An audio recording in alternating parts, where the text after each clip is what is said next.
President Donald Trump and other U.S. officials recently expressed great confidence in the capability of the American Ground-based Midcourse Defence (GMD) system, America's only guard against incoming intercontinental ballistic missiles (ICBMs) carrying nuclear warheads. However, in a disturbing article in Scientific American, June 2019, nuclear weapons security analysts Laura Grego and David Wright report that the GMD system is very unreliable and vulnerable. They conclude that the GMD system offers only minimal protection while adding to global nuclear risks. Nuclear weapons are one of the great shames of our age.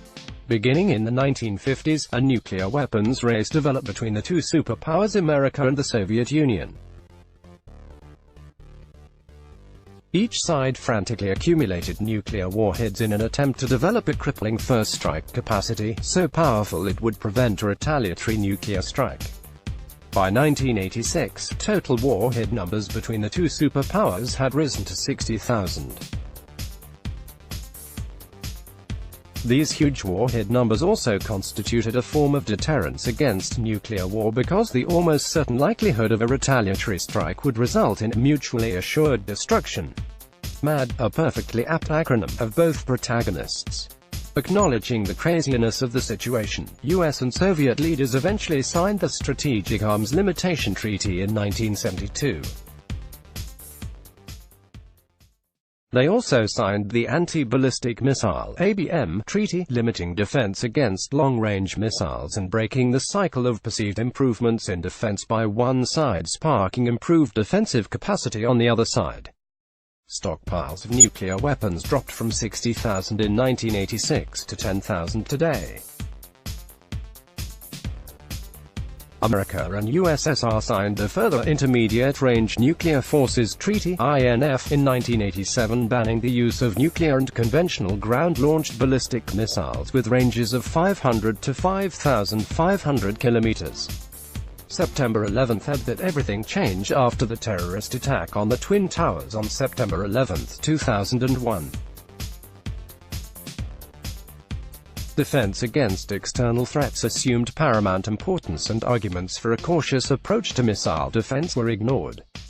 In 2001, then U.S. President George W. Bush announced the U.S. would withdraw from the ABM treaty and the U.S. government decided to rush ahead with the GMD missile defense system. The authors describe how GMD defense works. ICBMs-bearing nuclear warheads launch thousands of kms from the targets and accelerate boost phase within minutes to a speed of 25,000 km per hour.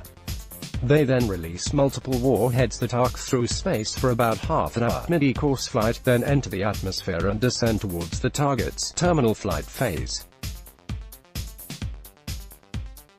GMD defense efforts focus on the mid-course flight. GMD defense interceptor missiles crash into the warheads, thereby killing them.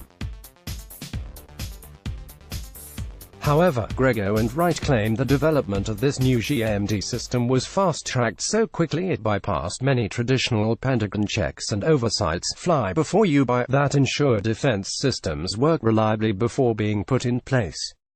Amazingly, the authors report that the GMD interceptors have destroyed the targets in only half the tests conducted to date. Furthermore, these tests were easier tasks than GMD would encounter in real attacks when countermeasures would be taken by the enemy.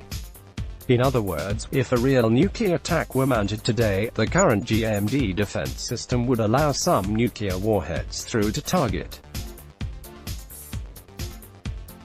The situation seems to be in a right mess. Although the GMD system is not fit for purpose, American politicians and policymakers think it is.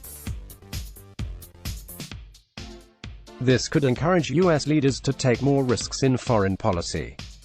At the same time, foreign aggressors will be tempted to believe some of the hype about the GMD, and intensify efforts to develop more offensive weapons. Both authors of this Scientific American article are members of the Union of Concerned Scientists, a US-based science advocacy organization that some critics believe is more interested in activism than in science. Perhaps the authors exaggerate the deficiencies of the GMD system, but I think not. They quote Department of Defense publications to back the GMD test failure statistics, and it seems to me there is merit in the criticism. Ominously, the INF Treaty signed in 1987 just founded on August 2 last.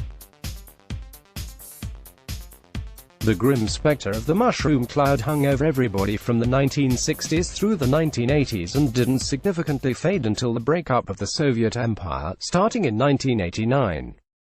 We certainly don't want to blunder back under that mushroom again.